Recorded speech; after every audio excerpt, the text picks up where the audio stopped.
మీ business ను develop చేసుకోవాలి అనుకుంటున్నారా? మీ పరపతిని పెంచుకోవాలి అనుకుంటున్నారా? అయితే ఓకే టీవీ ద్వారా L band, Aston band ad, scrolling ad, ad with voice overs, logo bug, video ads ద్వారా మీ యాడ్స్ ను పబ్లిష్ చేసుకోండి.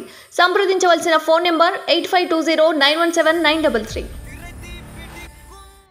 రోజు రోజుకు వాళ్ళు మతిభ్రమించినట్టు పదవిని నిలబెట్టుకోవడం కొరకు ఒకడు, పదవిని తెచ్చుకోవడం కొరకు ఒకడు పోటీ పడుతూ ఒక వేట కుక్కల్లాగా ప్రవర్తిస్తూ ఉన్నారు.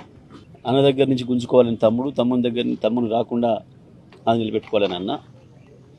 కేసీఆర్ని ఎవడెక్కువ తిడితే వాడు మనవాళ్ళం అనిపించుకుందామని చెప్పి రేవంత్ రెడ్డిని అయితే వీళ్ళు కాదన్నారు. ఆనాడు వాడు 25 కోట్లు పెట్టుకొనుకున్నాడు, ఇది తెలుగు కాంగ్రెస్ చేసిండు, సైకిల్ కాంగ్రెస్ చేసిండు అని మాట్లాడిన వీళ్ళు ఇవాళ పొద్దున్నే పోయి ఇద్దరు పోటీపడి రేవంత్ రెడ్డి బూట్లు ఒకడు గుంజుకొని తుడుస్తున్నాడు అనే విషయం ప్రజలందరూ కూడా చర్చించుకుంటున్నారు.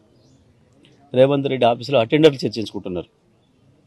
మాకంటే ముందే వచ్చి బూట్లు తుడిచే పనిలో ఉన్నారు ఇద్దరు, చెరొకటి గుంజుకొని తుడుచుకుంటున్నారు అని చెప్పి గింత గలీజ్గాన్లు వాళ్ళు కేసీఆర్ గురించి మాట్లాడుతున్నారు, బీఆర్ఎస్ గురించి మాట్లాడుతున్నారు, నా గురించి మాట్లాడుతున్నారు. సిగ్గుండాలి మాట్లాడడానికి.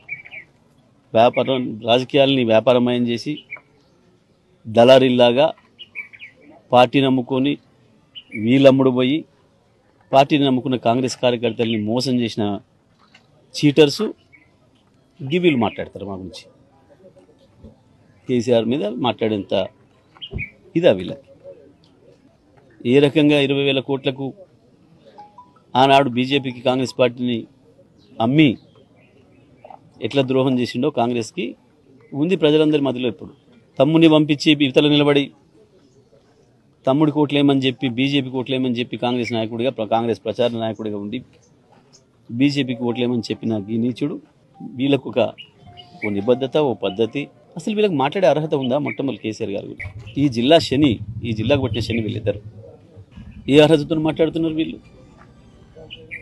ఏ ఒక్క మాట మీద నిలబడ్డారు? సోనియా గాంధీకి పార్టీ నడిపిస్తలేదని చెప్పాను. రాష్ట్ర ఇన్ఛార్జ్ చేసిన ఆయన కొనేసిండు, రేవంత్ రెడ్డి కొనేసిండు, పైసలు పెట్టని చెప్పాను. ఒక దిక్కు కాంగ్రెస్లో వండుకుంటూనే బీజేపీతోని అంటగాగినరు. పదవుల కొరకు, పైసల కొరకు పార్టీలను అమ్ముకునే వీళ్ళు, వాళ్ళు అమ్ముకునే విధవలు వీళ్ళు కేసీఆర్ గురించి మాట్లాడతారు. కేసీఆర్ కాలి గోటిని కూడా పుట్టుకునే అర్హత లేని వాళ్ళు వీళ్ళు. వీళ్ళ నాయకుడే లిల్లీ పుట్టు, అందులో సందేహమే లేదు. వీరి ముఖానికి దాని అర్థం కూడా తెలియదు.